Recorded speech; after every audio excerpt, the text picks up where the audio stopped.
New born ബേബീസിൻ്റെ തലയിൽ രണ്ട് ഭാഗത്തായിട്ട് സോഫ്റ്റ് സ്പോട്ട്സ് എന്നറിയപ്പെടുന്ന രണ്ട് ഏരിയകളുണ്ട്.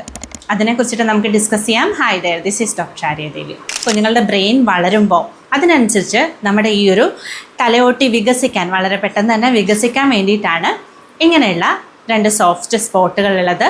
അതുകൂടാതെ തന്നെ ഡെലിവറി സമയത്ത് അമ്മയുടെ വയറ്റിൽ നിന്ന് കുഞ്ഞ് പുറത്തേക്ക് വരുമ്പോൾ തല കുറച്ച് വലിപ്പം കൂടിയതായതുകൊണ്ട് തന്നെ ഈ തലയുടെ ഈ ബോൺസൊക്കെ അങ്ങോട്ടും ഇങ്ങോട്ടും ഒന്ന് സ്ലൈഡായി ഒന്ന് അഡ്ജസ്റ്റ് ചെയ്തിട്ടൊക്കെയാണ് പുറത്തേക്ക് ഇറങ്ങി വരുന്നത്. അതിന് വേണ്ടിയിട്ട് പ്രധാനമായിട്ട് ഹെൽപ്പ് ചെയ്യുന്ന ഒന്നാണ് ഈ സോഫ്റ്റ് സ്പോട്ട്സ്. ഇതിന് നമ്മൾ പറയുന്ന പേര് ഫ്രോണ്ടാനെല്ലെ എന്നാണ്.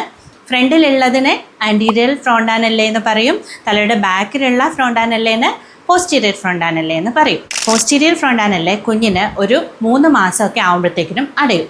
അതുപോലെ തന്നെ ആൻറ്റീരിയർ ഫ്രോണ്ടാനെല്ലെയും കുഞ്ഞിനൊരു വയസ്സാവുമ്പോൾ അല്ലെങ്കിൽ കുഞ്ഞിന് 18 മാസമൊക്കെ ആകുമ്പോഴത്തേക്കിനും അത് തന്നെത്താനെ അടയുകയും ചെയ്യും. അപ്പോൾ ഈ ഒരു ഭാഗത്ത് നമ്മൾ തൊടുന്നത് കൊണ്ടോ അല്ലെങ്കിൽ കുളിക്കുന്ന സമയത്ത് വെള്ളം ഒഴിക്കുന്നത് കൊണ്ടോ ഒന്നും ഒരു പ്രശ്നമില്ല. സോഫ്റ്റ് സ്പോട്ട്സ് എന്ന് നമ്മൾ പറയുന്നെങ്കിലും അത്യാവശ്യം ഹാർഡായിട്ടുള്ള ഒരു മെമ്പറൈൻ കൊണ്ട് ഈ ഒരു ഭാഗം കവേർഡാണ്.